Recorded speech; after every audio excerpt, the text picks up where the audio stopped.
बिस्मिल्लाहिर्रहमानिर्रहीम। अस्सलाम वालेकुम जी, मैं वसीम मलिक हूँ। आज तारीख 4 जून दिन जुमेरात का है। आप हमारे डिजिटल प्लेटफॉर्म्स पर तशरीफ़ लाए हैं, बहुत शुक्रिया आपका। पिछली वीडियो का तसलसल ही है ये वीडियो। वक्त तवील हो गया था, इसलिए आपसे इजाज़त चाहिए थी। अगेन रिजवान गिलज़ई साहब हमारे साथ मौजूद हैं। बात करेंगे 28वीं आईनी तरमीम, एक बड़ी हाइप। और रिजवान गिलज़ई साहब इसके बड़े सर्कमस्टांशियल एविडेंस भी थे। आप सिंध की अंदरूनी सियासत को देखिए, आप वहाँ पर होने वाली नैब की कार्रवाइयों को देखिए, आप सिंध पुलिस को दोबारा एक्टिव करने, पीपल्स पार्टी के सिंध के लोगों का, आसिफ अली जरदारी साहब के करीबी लोगों की फाइल्स बनाने, और उसके बाद फिर यहाँ पर वकला के एक्टिव होने और बिलावल भुट्टो जरदारी साहब की स्टेटमेंट, की पार्टी को ग्रीन सिग्नल, हाँ सिग्नल मिलना, आप पीपल्स पार्टी के खिलाफ सिंध के अंदर ही एक नया सियासी इत्तेहाद बनाने की बातें। और फिर ये भी एक हकीकत है कि इस रजीम को जब से ये सो कॉल्ड हाइब्रिड रजीम जो है ये वजूद में आई है, बल्कि 9 अप्रैल 2022 के बाद से रिजवान गिलज़ई साहब, 2 महाजों पर इस्टेब्लिशमेंट को बड़ी बुरी तरह से शिकस्त हुई। एक कश्मीर का महाज था, एक्शन कमेटी ने अपने मुतालबात मनवाए, चाहे वहां पर जितना भी आपने वायलेंस किया उसके बावजूद। और दूसरा, पीपल्स पार्टी ने आपको सियासत में घेर कर नहरों के मामले पर पीछे हटाया। अब है 28वीं, ये 2 चीजें जिसमें निजाम पीछे हटाया, अदरवाइज क्रश करके आगे चलता गया। अब इतलात ये थी कि ये हाइब्रिड निजाम जो है ये अंदर से खोखला हो रहा है। वजह पीपल्स पार्टी और इस्टेब्लिशमेंट थी, और यहां तक इतलात थी कि इस्टेब्लिशमेंट की जो सबसे ताकतवर शख्सियत हैं वो पीपल्स पार्टी से बड़ी शदीद नाराज हैं। जब ये सब कुछ हो रहा होता है तो अचानक जो आसिफ अली जरदारी साहब हैं वो आके स्टेटमेंट देते हैं कि हम इस्टेब्लिशमेंट के हाथ मजबूत करेंगे। अब फड्डा था 28वीं आईनी तरमीम का, जिसमें एनएफसी को या तो रीनेगोशिएट करना था, या नए सूबे बनाने थे, या कराची फेडरल टेरिटरी था। बिलावल भुट्टो जरदारी साहब जाकर हल्की आंच पर इस्टेब्लिशमेंट को ललकार रहे हैं गिलगित बल्तिस्तान के इंतखाबात में। फिर बजट जब डिले हुआ है तो कहा गया कि कोई पीपल्स पार्टी से नेगोशिएशन। 28वीं आईनी तरमीम ऑन बोर्ड है, ये लड़ाई थी या सिर्फ बनाई गई थी, और अगर है तो इस वक्त किस स्टेज पे है और मामलात चल क्या रहे हैं? देखें, 28वीं आईनी तरमीम की ज़रूरत क्यों पेश आ रही है? मेन मसला है कि वफाक के पास जो बहुत ज़्यादा पैसा है वो सूबों के पास चला जाता है, और इस बात पे एतराज़ है। उसमें छोटे सूबे अभी बनने हैं नहीं बनने हैं, ये चीज़ कहीं ना कहीं तो डिस्कस हो रही है ना। मियाँ अमर कुछ अरसे से इसके ऊपर एक माहौल बना रहे थे, लेकिन जो असल पॉइंट है वो ये है कि पैसा जाता है सूबों के पास और वफाक के पास कुछ भी नहीं रहता। उसके अंदर फिर आगे एजुकेशन सेक्टर, मतलब निटी ग्रिटीज़ बहुत सारी हैं, लेकिन मेन पर्पज़ जो है ना वो यही है। जब ये 28वीं तरमीम का मुसवदा आया और ये तरमीम वॉज अबाउट टू मतलब पास, यानी ये तय था कि 21 मई से लेकर 25 मई के दौरान ये तरमीम पास हो जाएगी। जैसे 27वीं और 26वीं हुई, मतलब काला लिफाफा, काला नाक, काला जहर सारा। बिलावल भुट्टो डट गए, पीपल्स पार्टी डट गई। पहले शहबाज शरीफ जाते हैं आसिफ जरदारी के पास, और वो उनको ये कहते हैं कि जी मतलब आप इसमें हमें करना चाहिए। वहाँ आसिफ जरदारी साहब उनको ये कहते हैं कि जी नेगोशिएट करते हैं, हमारे साथ जो वादे हुए थे नहीं पूरे हुए, चलें अगर आपने प्राइम मिनिस्टर नहीं बनाना बिलावल को तो डिप्टी प्राइम मिनिस्टर बना दें, बिलावल को साथ वज़ारत ख़ारजा दे दें, इसहाक डार साहब जो है वो डिप्टी प्राइम मिनिस्टर हो सकते हैं, तो 2 डिप्टी प्राइम मिनिस्टर भी हो सकते हैं, इसहाक डार साहब वज़ीर ख़ज़ाना बन सकते हैं, ऑलरेडी आपने औरंगज़ेब साहब को हटाना है, ये बात उनकी होती है। फिर जरदारी साहब इसके अंदर, ज़ाहिर है आपको पता है कि बिलावल तो थोड़ा डटे, लेकिन जरदारी साहब रास्ता निकालने वाले हैं। उन्होंने ये पैगाम दिया कि आपका असल प्रॉब्लम है कि आपको पैसे जो सूबों को जाते हैं वो आपको चाहिए, आप सिस्टम को तब्दील ना करें, कोई डिस्ट्रक्टिव चेंजेस ना करें, हम किसी ऐसा मैकेनिज्म बना लेते हैं कि पैसा सूबों को जाए और हम किसी मद में आपको पैसा वापस कर दें। सियासतदान है ना, एक उन्होंने उसका एक वे आउट बताया, यानी वे आउट ये है 1700 अरब रुपए हैं जो सूबों को जाते हैं, चारों सूबों को, वो जो इजाफी जाते हैं, जो एस्टेब्लिशमेंट यानी एनएफसी की मद में जो जाते हैं, वो तो वैसे तो ज्यादा जाते हैं ना, या यानी 1700 अरब का टोटल मसला है जो वफाक को ज्यादा चाहिए। वो ये कह रहे हैं कि उसका कोई मैकेनिज्म बना लेते हैं, और ये पैसे हम, उसमें पंजाब का सबसे ज़्यादा शेयर है, फिर सिंध का है, फिर केपी का है, फिर बलूचिस्तान का है, तो वो उन्होंने कहा कि ये हल निकाल लेते हैं। लेकिन जो असल जो ताकतवर शख्सियत हैं उन्होंने कहा ऐसी की तैसी, हाउ डेयर पीपल्स पार्टी हमें इनकार कर दे। और पहले इन्होंने 27वीं तरमीम पे भी हमें उस वक्त ले दे की थी, नेगोशिएट किया था। 26 में मौलाना के पीछे लग के इन्होंने बहुत सी चीज़ें उस वक्त भी हमारी यानी नेगोशिएट किया था, तो अब नहीं हो सकता। तो उन्होंने कहा जी तुम दो उनको, और काफ़ी अरसे से नहरों वाले मामले पे उनको गुस्सा था। वो गुस्सा डेवलप हो रहा था ना कि पीपल्स पार्टी ने नहरों पे भी हमें पीछे हटने पे मजबूर किया है, 27वीं तरमीम पे भी ये हमें टफ टाइम दे रहे थे, और 28वीं पे, और ये फिजुल्लाह न्याजी साहब ने लिखा भी इसको बाकायदा वजाहत के साथ अपने कॉलम के अंदर लिखा कि 27वीं तरमीम के मौके पे पीपल्स पार्टी ने जो रजिस्ट किया था उस पर बहुत गुस्सा है सिस्टम के अंदर, जिसको हबीब अकरम साहब आसमान कहते हैं, आसमान बड़ा गुस्से में इस बात पे। तो 28वीं के मौके पर फिर पीपल्स पार्टी ने रजिस्ट किया तो उन्होंने कहा जी टुन दो जी, और पहले से नैब की फाइलें भी बन रही थी, चीज़ें भी तैयार हो रही थी, लेकिन फिर उनको ये कहा गया कि अगर तुम देंगे, पीपल्स पार्टी अगर हिमायत नहीं करेगी तो तरमीम तो नहीं हो सकेगी। यानी आप 70-80 बंदा कैसे तरमीम के लिए मैनेज करेंगे? वैसे ब्रूड मेजॉरिटी जो बिलावल साहब कहते हैं, लेकिन उनको ये बताया गया कि ये थोड़ा सा मुश्किल हो जाएंगी चीज़ें, हम कर नहीं सकेंगे, और फिर बजट से पहले ये करना ज़रूरी है। ये सनाउल्लाह साहब ने इधर ही बैठ के मेरे प्रोग्राम में ये बात की। उन्होंने कहा कि ये जो नया बजट आना है ये एक नई स्कीम के तहत आना है, और उससे पहले ये करना ज़रूरी है। अब पीपल्स पार्टी डटी हुई है, और लेकिन इस दौरान होता ये है कि जरदारी साहब ये पैगाम देते हैं कि हमें इस्टेब्लिशमेंट के हाथ मजबूत करने हैं, यानी उन्होंने कहा है कि करेंगे, हम आपके साथ चलेंगे। बिलावल साहब थोड़े से डटे हुए थे, फिर मोहसिन नकवी साहब यहाँ से उड़ते हैं, तो कराची जाते हैं, और वहाँ उन्होंने जरदारी साहब से मुलाकात करते हैं, और वहाँ पे दोनों इस बात पे किसी तरह से एग्री होते हैं कि करेंगे। फिर पीपल्स पार्टी को कवर करने वाले रिपोर्टर ने, एक आमना जंजुआ एक रिपोर्टर है, उन्होंने कल लिखा था कि पीपल्स पार्टी स्मूथली ये सारा प्रोसेस कर देगी, बजट को भी वोट देगी और ये जो कानून साजी होनी है इसको भी देगी। और यही वजह थी कि 5 जून को पेश होने वाला बजट चला गया है 10 जून पे, उससे पहले सारी मीटिंग्स वगैरह भी। बड़ी माजरत के साथ ये क्या डटना हुआ कि आप 18वीं आईनी तरमीम पे आज तक क्रेडिट लेते हैं कि हमने एक मालियाती जो फार्मूला है वो ऐसा तकसीम किया कि सूबों को उनकी मर्ज़ी का या जितना वो डिज़र्व करते हैं आबादी के हिसाब से, हाल दो कि 28वीं आईनी तरमीम में भी सूबों को तो आप दे देते हैं, लेकिन सूबे नीचे डिज़ॉल्व करते हैं या नहीं करते, उस पर जो एक्चुअली कानून साजी होनी चाहिए थी, कोई आईनी तरमीम होनी चाहिए थी, वो नहीं हुई।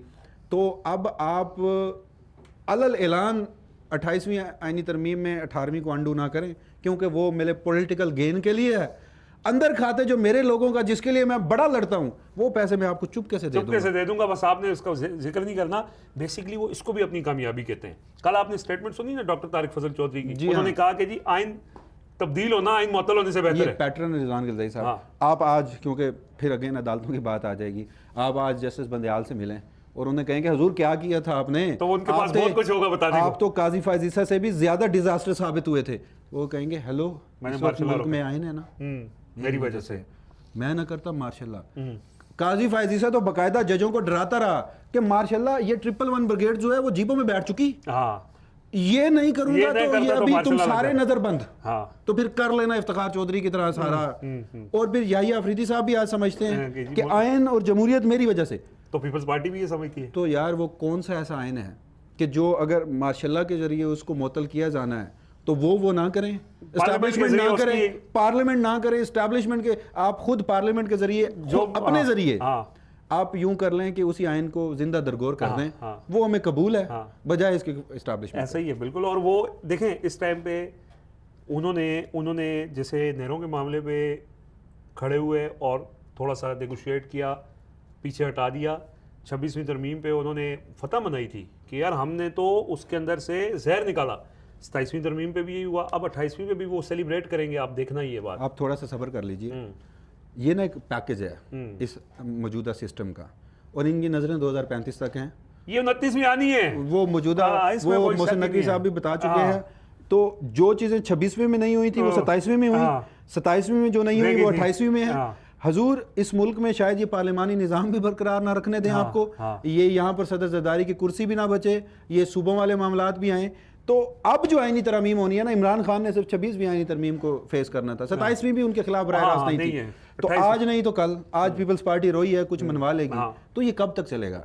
ये 28वीं क्या, 29वीं क्या, 30वीं क्या, जब तक जो ख्वाहिशात है ना वो शायद इतनी ऊपर हैं कि वो पीपल्स पार्टी और PMLN भी नहीं कर पाएंगे। तो आखिर में ये एक नूरा कुश्ती है। बिलावल भुट्टो जरदारी साहब तो वैसे बड़ा वहाँ पर स्मार्टली खेल रहे हैं।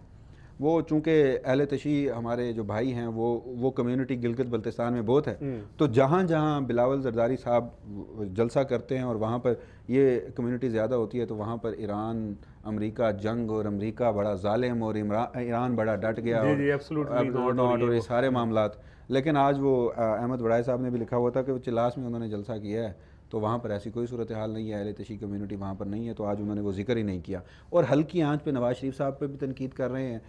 वो ऐसे प्रिटेंड, पहले तो ये चले ज़्यादा नदीम अफजल चांद साहब किया करते थे, बाकी फिर भी ऑन बोर्ड थे। कायरा साहब तो कहते थे कि वोटर की उम्र 18 से 25 का 35 कर दो ना, आल दो कि उनके अपने जो चेयरमैन बिलावल साहब बने थे वो शायद 19 साल और कुछ माह के लिए पीछे खड़े थे। तो बिलावल भुट्टो जरदारी साहब भी आप कहने लग गए हैं बजट, महंगाई, ये और वो, तो वापस आके इसी बजट में ही वोट देना है पीपल्स पार्टी ने। देना है पूरे। देखें बात ये है ना, इन्होंने ये जो दोनों जमातें हैं ना, इन्होंने अवाम इनके साथ नहीं है, इनको पता है, इनकी मजबूरी है सिस्टम के साथ चलना।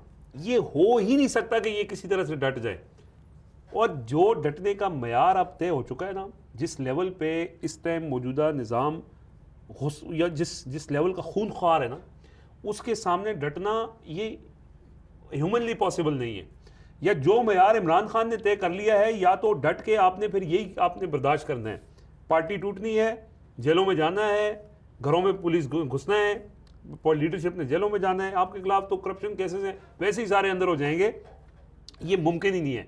इन्होंने इस निज़ाम के साथ चलना है। जो जरदारी साहब ने बहुत क्लियरली ये कह दिया कि हमने इस्टेब्लिशमेंट के हाथ मजबूत करने हैं। बेसिकली उन्होंने अपनी पार्टी को बचाने की कोशिश की है, अपने ऐवान सदर की कुर्सी को बचाने की कोशिश की है, लेकिन ये इस तरह की चीज़ों से वो अभी वक्ती तौर पे देखें, उन्होंने पहले कहा ना कि तुन दो, लेकिन उनको बताया गया कि अभी नहीं तुन सकते, अभी हमें इनके साथ चलना पड़ेगा, तो अभी वो चल लेंगे। लेकिन ये जरदारी साहब को कुर्सी छोड़नी पड़ेगी, इधर कुर्सी पे किसी और ने आना है ऐवान सदर में। एक क्रेडिट जरदारी साहब को, बिलावल साहब को दें।